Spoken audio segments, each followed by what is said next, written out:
it just so happens that Albert is on this training camp tour, and he happened to swing by all these stops in California right around the time of exactly what we're going to start talking about, which is, I think it was like a day after we recorded our last show. Yeah. Mike Parsons requested trade, and it started kind of in breadcrumbs. You had Diana Rossini basically reporting that, he was browsing the nuclear manual. And then 10 minutes later, Micah Parsons just slaps down like 1,000-word trade request on his notes app, which means that he's thought about this because he spent time, he's sitting there, he's writing it down. Yeah. Yeah. I don't know if he got an editor on it, Micah. If any of these players, guys, if you need someone to actually write this for you, we are here and we'll do that. We can help out. But my thing is, Albert, and it just goes back to every other time that this has happened. I love the fact that Micah Parsons is trying to out Jerry. I love the fact that he's not like Ezekiel and he's just going to go hide in Cabo until this all blows over. He's taking the fight right to the star. The issue is that there is no recourse. He's going to start losing money. He's going to get franchise tagged. He's going to get franchise tagged again. And they're not going to let him go. They're just not. Yeah. And I think it's, this is the first one for me, Conor. Sometimes you like listen to crazy takes out there and you think to yourself, I'm in the trenches. I'm covering this. I know these people. You on the talk show are a moron. And I'm finally have come around on the Jerry is doing this for show idea. I've finally gotten myself there where I actually think that, and Jerry would never admit it, but the more people you talk to there, the more it's, well, there's one guy who has the answer to where this goes, and I'm talking about people inside that team, high up in that team. There is one person who has the answer to when this ends, and that person's Jerry Jones. And then, when I was reporting on this over the weekend, I started to dig into how did the Zach Martin negotiation go 2 years ago? How did the CeeDee Lamb negotiation go last year? How did the Dak negotiation go last year? And what I found was the pace of those negotiations was sort of similar to this. Yep. Where it got to training camp and it was radio silence. And when the team was in California, which they come out here for almost a month every summer, there was nothing. And then at the end of the summer, talks picked up and a deal got done. And the Cowboys were one of the biggest stories of the summer because of the holdout. And I think there's a side benefit for Jerry. I think it's either we do the deal at the beginning of the offseason and I get a good deal, or if I can't get the deal I want, then I'm going to make you pay. I'm not going to take $1 out of my pocket until I have to. And I'm going to make the Cowboys the biggest story of the summer. Because if you think about it, if Micah Parsons does his deal on July 15th, we're not really talking about the Cowboys that much this summer, right? They aren't. We're always talking about the Cowboys. Don't get me wrong. Yeah. It's the Cowboys. So look, maybe they're in the A block of first take regardless. But I think it's more dumb stuff what's Dak Prescott's legacy versus a real news story, which is what this is, And so Jerry has effectively made them a story. And there's this, there's a professional wrestling element to this, but there's this clip from the Netflix trailer. And have you seen the Netflix trailer, Conor? I have not. No. Okay. So there's a clip from the Netflix trailer where he says something along the lines of, this is the greatest soap opera ever, or something like that. And I think there's an element of that for Jerry, so he has control over his workforce. He's not going to take $1 out of his pocket until he needs to. He is going to, and these are the biggest, and why does this only happen with the biggest stars, by the way? There wasn't a big fight with Jake Ferguson, was there? Trevon Diggs, right? That one just got done, why is it only happening with the biggest stars? Yeah.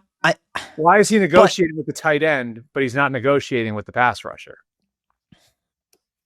I get it. What though is the You ultimate? have that skeptical look on your face, like you think I'm crazy, which is how I thought everybody was when they. No. But I'm finally there where I think that this. I think there's an element of this for Jerry where it's about the show. No, because I agree with you. I mean, I did when Dak Prescott was up for his first big deal. I mean, I went all the way back to when the Cowboys had Landry, right? And this was a part of their organizational philosophy going back decades. There used to be a public access Cowboys show when Landry was the head coach, where I think they were in like a contract dispute with a player, and they listed his address on the show so that people could go to his house and like, yeah, like that was a thing that happened. And What? you know, yeah, I mean, it was crazy. But this has been part of, You and know, I do. do you know the Tex Schramm line? Have you heard the Tex Schramm? What was the Tex Schramm line? So for people who don't know, he was the Cowboys president forever. Right. I think he's more or less the creator of the America's Team brand, right? Him and NFL Films like worked together on like creating what America's Team was. So they were in a fight. The owners and the league they were in a fight with the union, and Gene Upshaw was the union executive director at the time, and or maybe he was still playing as the union president. I think it was like late 70s, early 80s, something like that. And Tex Schramm stood in front of the room and said, "Y'all don't understand. You're the cattle and we're the ranchers." And imagine if someone said that today, but like it is sort of that organization, like there's the history behind it too, you know? You know what it is though? I always feel like in Dallas too, culturally, and I've tried to find a way to say this the right way that doesn't there is, and going back to Techstrom and that attitude, right? I think that Jerry still conjures that, where I think in the South, it's a little bit still more of, you know, there is that old fashioned attitude, and you could call it whatever you want. I call it right now a little bit insulting in terms of whether it's Jerry trying to negotiate privately with players away from their agents to make it seem like, you know, they don't know any better and that he's going to trick them, or that these players should just take the money that I'm giving them because they're lucky to be here. Like there's a lot of that undertone that I think still plays in maybe Texas or other places in the South that you know, other places have evolved to recognize as inappropriate in some way, shape, or form, right? And I think that there's still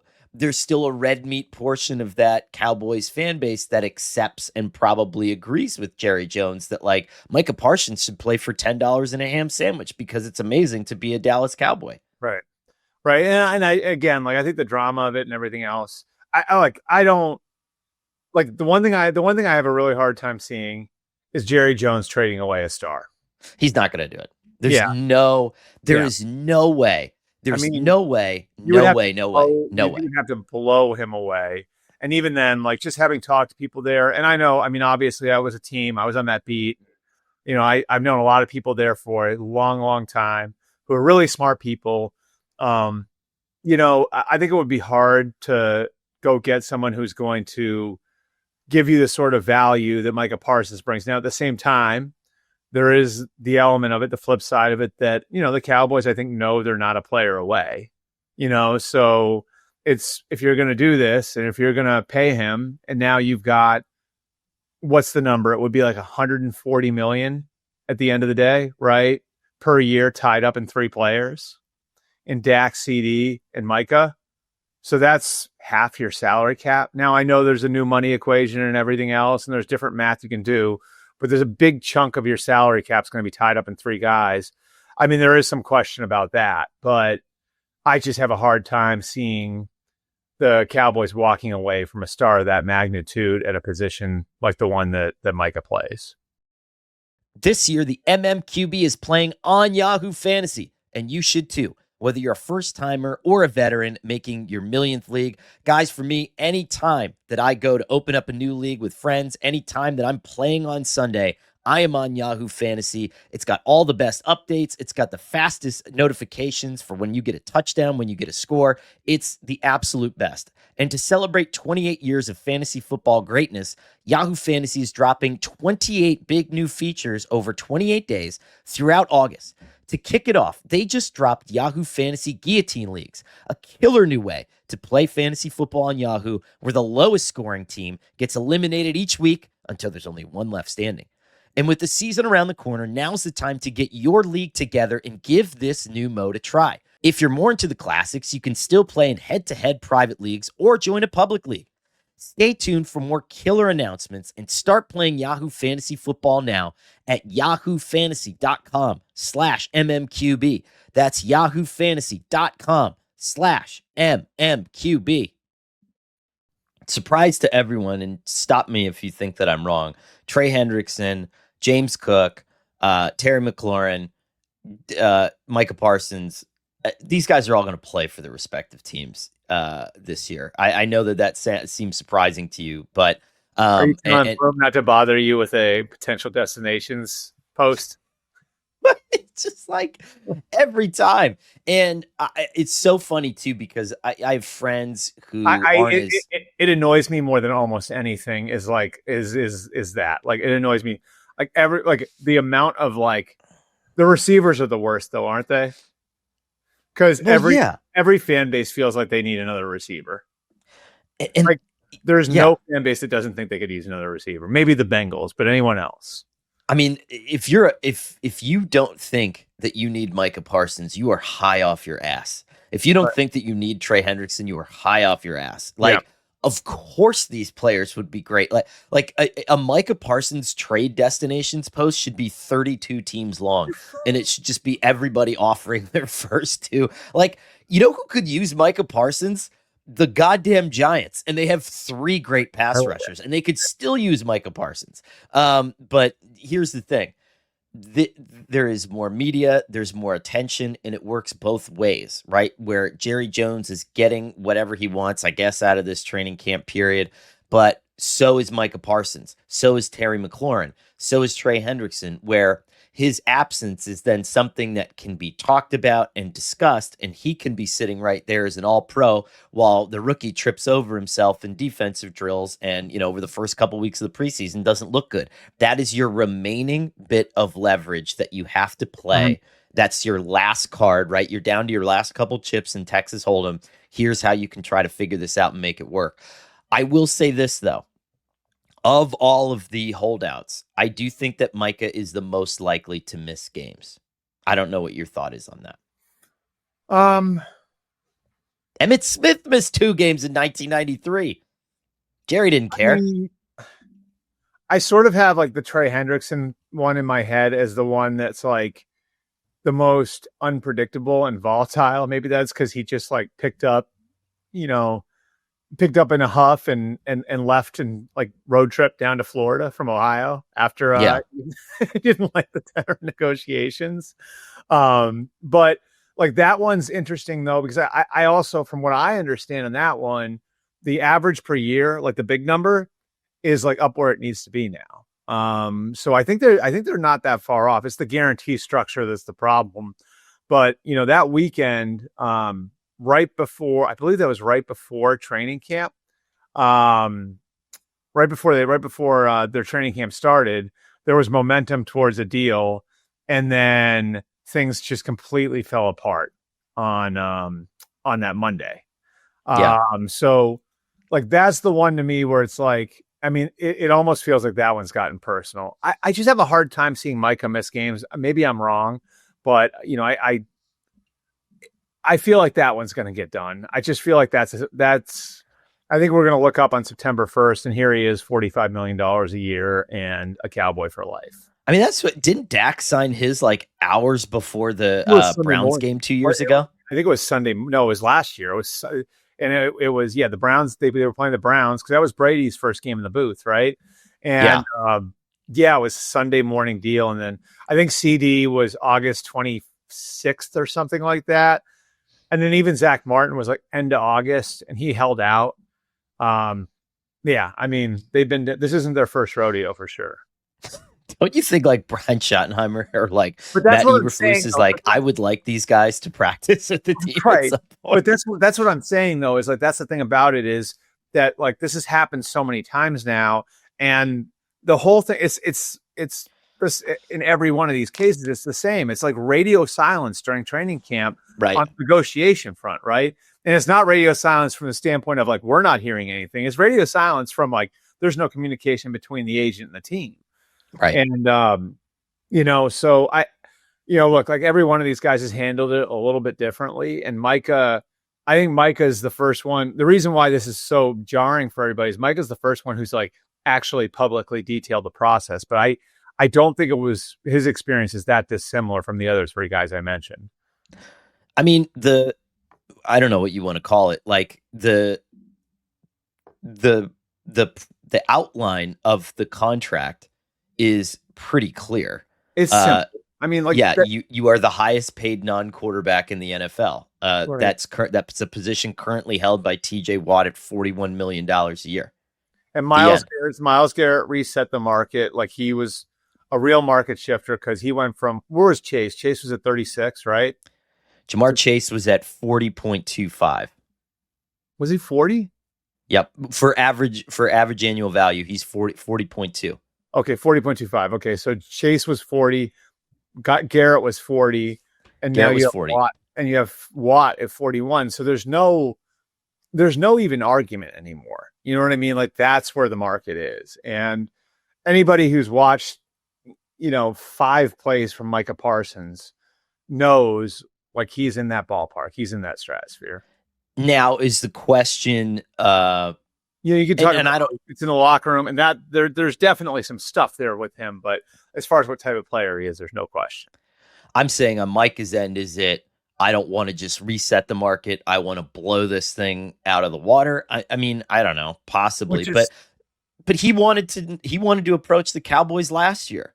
And that's what makes this whole thing with Jerry interesting. And like, so I'll circle back to your final point. Like, let's say that Jerry Jones did engage with Micah Parsons' agent last year, and that would have been before the Myles Garrett deal, before the Jamar Chase deal, before the, maybe like right after the Max Crosby extension, right? Well, no, Max Crosby was this year. So like if it was Max Crosby was this year, you're right. So 2024 should be after Justin Jefferson, right? So Nick Bosa was the top guy, right, for the first half of last year at 34, and then Jefferson topped him at 35, and Bosa had been done the year before. See, you're talking about now the difference between, let's say, anywhere from $36 to $40 million a year for a contract versus, and maybe Micah would have gotten the nice round 40. He would have been the first guy to get like 40,001 or whatever it is. Now you're talking about the difference between that and $42 million and $45 million, like somewhere around there a year. And I think, like, is it that worth it?